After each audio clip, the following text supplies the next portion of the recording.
আসসালামু আলাইকুম, আশা করি আপনারা সবাই ভালো আছে। আগামী কয়েকদিন আগে ভাঙড়ে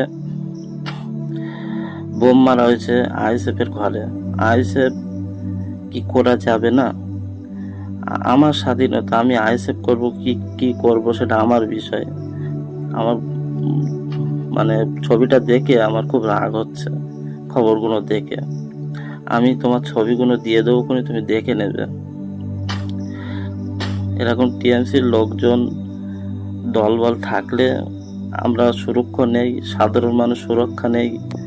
ওই জন্য 26 সাল আসছে, বেশি বেশি ভোটটা আইএসএফ এর দিয়ে জিতবেন। যদি না জিততে পারেন তা মনে করবেন সবার ঘরে ঘরে এরকম বোম পড়বে, হিন্দু মুসলিম আদিবাসী সবার ঘরে এরকম চলবে। কিছু করার নেই, পুলিশ সব কিছুই করছে দাঁড়িয়ে দাঁড়িয়ে। ওই জন্য ভিডিওটা বেশি বেশি শেয়ার করুন। সাধারণ মানুষের কাছে দেওয়ার দায়িত্ব আপনাদের। আল্লাহ হাফেজ।